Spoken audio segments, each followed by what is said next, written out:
Zhvillojmë edhe bisedën e fundit, jo për nga rëndësia për sot, se do të flasim me zonjën Habibe Duraki, ajo është nënkryetare në komunën e Verret të Zvicrës, madje gëzon këtë mandat për herën e dytë.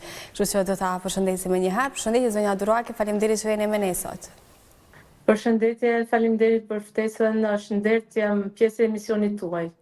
Faleminderit shumë, zonja Duraki, e përmendi me Diana, është hera e dytë që jeni në këtë post.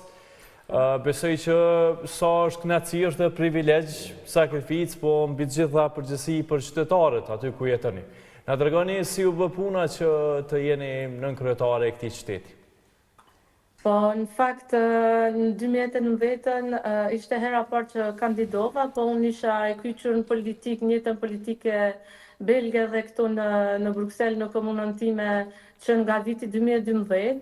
Atëherë më propozuan që t'jem kandidate dhe mora vota të mjaftueshme, falë natyrisht dhe shumë shqiptarëve që janë në këtë komunë. Isha femra më e votuar me 472 vota pra në vitin 2018. Atëherë, gjitha të vota të grumbulluara, pasi që isha gruaja më e votuar, më mundsuan të jem nënkryetare për 6 vite.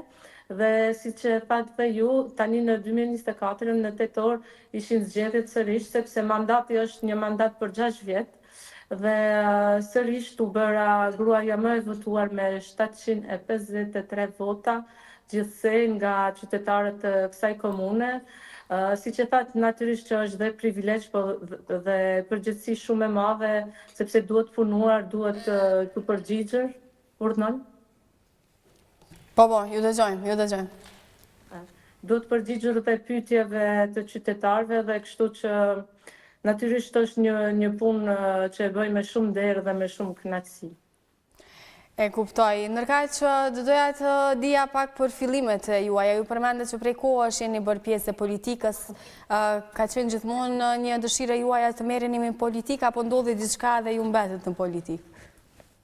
Po, fakti është që nga studimet, unë zgjedha në bachelor shkencat sociale dhe pastaj kriminologji, po thelbi gjithë këtij angazhimi tim mendoj që vjen nga babai im dhe nga prindrit e mi, sepse babai im ka qenë implikuar që nga fillimi dhe pse ne kur erdhëm në fillim këtu në Belgjik ishim dhe vetëm pa dokumenta kështu në azil, si që mund të them, po ai ka qenë gjithmonë i kyçur në aktivitetat humanitare për të ndihmuar me kryqin e kuq dhe gjithë shoqatat që janë aktive për ndihmët e të huajve dhe kështu.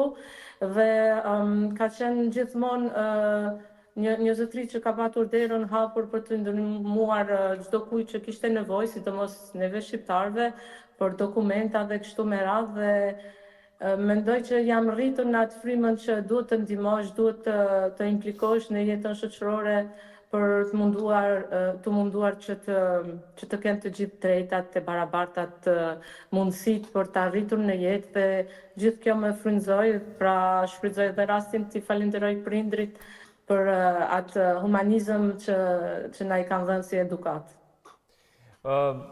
Zonja Duraki, besoj që me përvoj kështu, në politikë gjithmonë nuk është e lehtë, apo jo, edhe keni sfida të ndryshme, po besoj që edhe komuniteti shqiptar aty ku jetoni është këtu shumë homogjen. Sa keni përkraje nga ta? Fakti është që në këtë komunë ku jetoj ka goxha shqiptar, në bazë të listave që i kemi, të votuesve. Mendoj që kam patur përkrahjet më mjaftueshme. Më dëgjoni mirë? Po, shumë mirë. Okej. Kam patur përkrahjet më mjaftueshme sepse shumë shqiptarë që banojnë këtu në komunë ma kanë shprehur përkrahjen e tyre duke më kërkuar fletushka apo postere për t'i vendosur ose edhe për të më ndihmuar për shpërndarjen e tyre dhe shpërndarjen në rrjete sociale. Kështu që shfrytëzoj edhe një herë rastin t'i falenderoj. Kanë qenë aktiv dhe gjatë 6 këtyre viteve ku kam organizuar dhe aktivitete dhe traditës dhe kulturës tonë. Dhe mendoj që janë një pjesë goxha e madhe nga ata që më kanë përkrahur, por mendoj që është fakt që ne shqiptarët duhet të përkrajmë një tjetrin dhe fal kësaj dëshire të banorëve të komunës time për të patur një zë shqiptar dhe një mundësi për një derë për të trokitur dhe për të qenë gjithherë i mirë se ardhur, e mundësuan dhe një herë që t'jem këtu ku jam. Po ashtu, përveç që ju prej 6 viteve jeni pjesë e rëndësishme e politikës së kësaj komune, ju përmendit që në të dyja zgjedhjet keni arritur të jeni më e votuara grua në këto zgjedhje. Si ju bën të ndjeni ky fakt?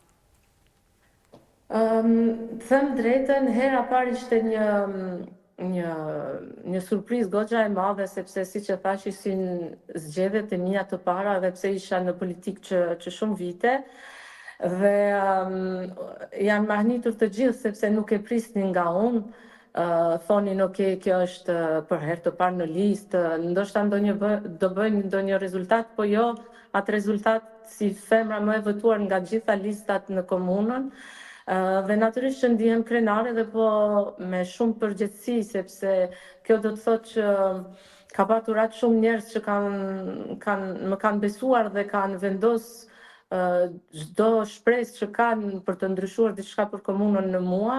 Dhe tani në 2024 ishin zgjedhje, them të drejtën, jo dhe aq të lehta, sepse zgjedhjet e dyta janë dhe një lloj vlerësimi nga popullata se a kam punuar mjaftueshëm, jo vetëm unë, po gjithë ekipi dhe kolegët e mi. Dhe tani sërish vendosën që të bëhem gruaja më e votuar, kështu që më jep dhe besim që të them, ok, kam punuar mjaftueshëm, puna nuk ndalet, duhet të vazhdoj, por dhe qytetarët janë mirënjohës ndaj punës time, ndaj implikimit tim në jetën e përditshme të komunës për të mundësuar një jetë më e mirë për të gjithë, kështu që unë dhe shumë e rëndësishme për mua që t'jem sërish me aq shumë vota e votuar.